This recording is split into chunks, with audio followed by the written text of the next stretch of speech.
Hi friends. ஒரு சிலருக்கு பார்த்தீங்கன்னா பீரியட்ஸ் அப்போவே பெயின் இருக்கும். அது நார்மல் தான்.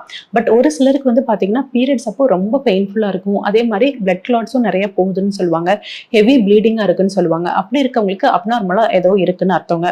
ஸோ நார்மலாக பீரியட்ஸ் அப்போ பெயின் இருக்கவங்களுக்கும் சரி, அப்நார்மலாக பெயின் இருக்கவங்களுக்கும் சரி, எப்படி நம்ம கண்டுபிடிக்கிறது, அதற்கான ரெமிடிஸ் என்ன அப்படின்றத பற்றி தான் இந்த வீடியோவில் நான் உங்ககிட்ட டிஸ்கஸ் பண்ண போகிறேன். நான் டாக்டர் சவிதா அசோக், சக்தி கருத்தரிப்பு மற்றும் டெஸ்ட் டியூப் பேபி சென்டர். எங்களோட மற்ற வீடியோஸ்க்கு சக்தி ஃபர்டிலிட்டி அப்படின்ற யூடியூப் சேனல்ல இருக்க பிளேலிஸ்ட்டை பாருங்க. சரி வாங்க, ஃபர்ஸ்ட் நார்மலா பீரியட்ஸ் அப்போ பெயின் இருக்கவங்களுக்கு என்ன ரெமிடிஸ் அப்படின்னு சொல்லி பார்க்கலாங்க. நார்மலா பாத்தீங்கன்னா பீரியட்ஸ் எல்லாத்துக்கும் 25ல இருந்து 35 டேஸ்க்குள்ள ஆகும். அண்ட் பீரியட்ஸ் பாத்தீங்கன்னா ஒரு 3 to 5 பார்ட்ஸ் சேஞ்ச் பண்ற அளவுக்கு இருக்குங்க. அண்ட் பீரியட்ஸ் 3 to 7 டேஸ் வரைக்கும் இருக்கும். இதுதான் நார்மலா பீரியட்ஸ் ஆகுது அப்படின்னு சொல்லுவாங்க. இதுல பாத்தீங்கன்னா ஒரு சில யங் கேர்ள்ஸ், டீனேஜ் கேர்ள்ஸுக்கெல்லாம் பாத்தீங்கன்னா பீரியட்ஸ் பெயின் வரலாங்க. ஸோ அதெல்லாம் நார்மல் பெயினாக தான் மோஸ்ட்லி இருக்குங்க. ஸோ அந்த நார்மல் பெயினுக்குலாம் என்ன பண்ணலாம் அப்படின்னு சொல்லி கேட்டிங்கன்னா, ஹோம் ரெமிடிஸாகவே நீங்கள் நிறைய விஷயம் பண்ணலாங்க. ஃபர்ஸ்ட் பார்த்தீங்கன்னா நீங்கள் ஹாட் வாட்டர் பாட்டிலோ இல்லாட்டி ஹாட் வாட்டர் பேட்ஸோ யூஸ் பண்ணி நீங்கள் பெயின் வர இடத்துல வச்சுக்கிட்டீங்க அப்படின்னா அந்த கிராம்பிங் பெயின் கொஞ்ச நேரத்துலேயே செட்டில் ஆயிரும். பெயின் பார்த்தீங்கன்னா ஒரு சிலருக்கு அந்த ஃபர்ஸ்ட் டேவோ இல்லை செகண்ட் டே மட்டும்தான் இருக்கும். பீரியட்ஸ் எல்லாமே நார்மலாக தான் இருக்கும். ஒன்ஸ் பீரியட்ஸ் முடிஞ்சதுக்கு அப்புறமும் அவங்களுக்கு பெயின் எதுவுமே இருக்காது. அப்படின்னா அவங்களுக்கு நார்மல் பெயின் தான் அர்த்தம். ஸோ இது ப்ரீ மென்ஸ்ட்ரல் சிண்ட்ரோம் அப்படின்ற ஒரு சிண்ட்ரோம்ல கூட பீரியட்ஸ்க்கு ஒரு 1 or 2 days முன்னாடி கூட அவங்க பெயின் சொல்லலாம். ஸோ இதெல்லாம் நார்மலாக நடக்கிற ஒரு பிசியாலஜிக்கல் ஃபினாமினான் தான். பெயின் போறதுக்காக நிறைய பேர் நிறைய ரெமிடிஸ் உங்களுக்கு சொல்லியிருப்பாங்க. ஒரு சிலர் டீ வச்சு குடிங்க, லைக் இஞ்சி டீ வச்சு குடிங்க, இல்லை சின்னமான்ல டீ வச்சு குடிங்க, இல்லாட்டினா டர்மரிக் மில்க் குடிங்க. அதெல்லாம் பெயினை நல்லா ரிலீவ் பண்ணும் அப்படின்னு சொல்லுவாங்க. அதெல்லாமே நீங்க பண்ணிக்கலாம். பட் என்ன கேட்டா பெஸ்டா என்ன பண்ணலாம் அப்படின்னு கேட்டீங்கன்னா, பெயின்ஃபுல்லா இருக்கா ஒவ்வொரு மாசமும் பீரியட்ஸ், வேற எந்த பெத்தாலஜியும் இல்லையா? ஸோ பெயினை நம்ம குறைக்கிறதுக்கு ஒன்னே ஒண்ணுதாங்க பண்ணணும். நம்மளோட லைஃப் ஸ்டைலை நீங்க சேஞ்ச் பண்ணிக்கணும். நீங்க ரொம்ப ஆக்டிவா இருக்கிற மாதிரி பாத்துக்கோங்க. ஏன்னா ஒரு சிலர் பாத்தீங்கன்னா ரொம்ப ஒபீஸா இருப்பாங்க, இல்ல ஒரு சிலர் இன்ஆக்டிவா இருப்பாங்க, எந்நேரமும் சோர்ந்துட்டே இருப்பாங்க. ஸோ ஃபர்ஸ்ட் பண்றது நீங்க ஹெல்த்தியான டயட்டை ஃபாலோ பண்ணணும். ஏன்னா உங்களோட ஹீமோகுளோபின் லெவல் நார்மலா இருந்தாதான் நீங்களும் ரொம்ப ஆரோக்கியமா இருக்க முடியும். ஸோ அதுக்காக டயட் நல்லா ஹீமோகுளோபின் ரிச் டயட் சாப்பிடணும். அதே மாதிரி ஹெல்த்தியான ஃப்ரூட்ஸ் அண்ட் வெஜிடபிள்ஸ் நீங்க சாப்பிட்டுக்கணும். அது மாதிரி நீங்க ரொம்ப ஆக்டிவா இருக்கணும். பீரியட்ஸ் இல்லாத டைம்ல பாத்தீங்கன்னா டெய்லி ஒரு 1/2 hour எக்ஸசைஸ் பண்ணணும்.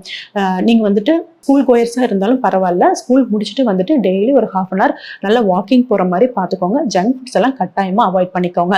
ஸோ இதெல்லாம் பண்ணிட்டாலே நம்ம பெயினை ஈஸியாக ஓவர் கம் பண்ணி வந்துடலாம். ஸோ அப்படியும் இல்லை, பெயின் ரொம்ப ஜாஸ்தியா இருக்கு அப்படின்னா நீங்க உடனே போய் டாக்டரை பார்த்துருங்க. ஏன்னா ஒரு சில ரீசன்ஸ்ல பார்த்தீங்கன்னா நம்மளுக்கு பீரியட்ஸ் ரொம்ப பெயின்ஃபுல்லா இருக்கும். அது என்னன்னு பார்த்தீங்கன்னா பெல்விக் இன்ஃப்ளமேட்டரி டிசீஸா இருக்கலாம், இல்லாட்டி எண்டோமெட்ரியோசிஸ்ன்னு சொல்ற அந்த சாக்லேட் கட்டியா இருக்கலாம், இல்லாட்டி பார்த்தீங்கன்னா யூட்ரஸ்ல ஏதாவது சதவளர்ச்சியா இருக்கலாம். ஸோ இதுல எல்லாம் பார்த்தீங்கன்னா பீரியட்ஸ் ரொம்ப பெயின்ஃபுல்லா இருக்குங்க. அதெல்லாம் பார்த்தீங்கன்னா கொஞ்சம் ஏஜ் ஆனவங்களுக்கு அந்த மாதிரி காசஸ் வரதுக்கு சான்சஸ் இருக்குங்க. அதை தவிர வேற என்னென்ன ரெமிடிஸ் நம்ம பண்ணலாம் அப்படின்னு சொல்லி கேட்டீங்கன்னா, நீங்க கைனகாலஜிஸ்ட் கிட்ட போகும்போது அவங்க உங்களை எக்ஸாமின் பண்ணி பார்ப்பாங்க.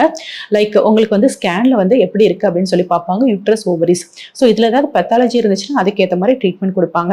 அப்படி இல்லை சிம்பிளா தான் உங்களுக்கு பெயின்ஃபுல்லா இருக்கு அப்படின்னா அதுக்கு பாத்தீங்கன்னா ஈஸியா மெடிகேஷன்ஸ் இருக்குங்க. லைக் பெயின் கில்லர்ஸ் நீங்க எடுத்துக்கலாம். NSAIDs சொல்லுவோம். அந்த டேப்லெட்ஸ் எடுத்துக்கிட்டாலே நம்ம பெயின் கொஞ்சம் கம்மியாயிடும். அடுத்தது பாத்தீங்கன்னா இந்த பெயின்ஃபுல்லான பீரியட்ஸோட சேர்த்து உங்களுக்கு ஹெவி ஃப்ளோவும் இருந்தது அப்படின்னா ப்ரொஜெஸ்ட்ரான் அப்படின்ற ஒரு ஹார்மோன் டேப்லெட் கொடுப்பாங்க.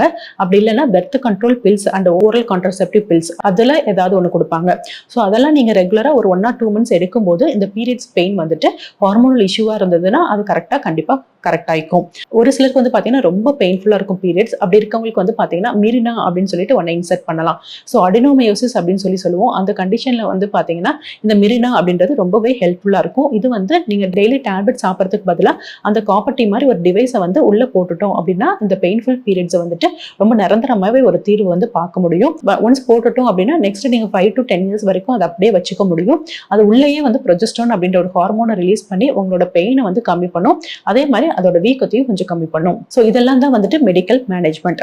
ஸோ இதை தவிர பாத்தீங்கன்னா உங்களுக்கு ஒரு சில ஃபைப்ராய்ட்ஸ் ரொம்ப ஜாஸ்தியா இருக்கு, அதனால பெயின்ஃபுல்லா இருக்கு, இல்ல சாக்லேட் கட்டினால ரொம்ப பெயின்ஃபுல்லா இருக்கு, அது ரொம்ப பெருசா இருக்கு அப்படின்னா அடுத்த சர்ஜிக்கல் ஆப்ஷனுக்கு தான் நம்ம போக வேண்டியது இருக்கும். ஸோ பெயின் இருக்கு பீரியட்ஸ் அப்போ அப்படின்னா நார்மல் பெயின்னா ஓகே, நான் சொன்ன ரெமிடிஸ் எல்லாம் பண்ணுங்க. இல்ல ரொம்ப அப்நார்மல் பெயினா இருக்கு, அதுக்கான ரீசன் இருக்கு அப்படின்னா அதெல்லாம் ஃபர்ஸ்ட் கரெக்ட் பண்ணாதான் நம்ம இந்த பெயின்ஃபுல் பீரியட்ஸ்ல இருந்து நம்மளால தப்பிக்க முடியும்.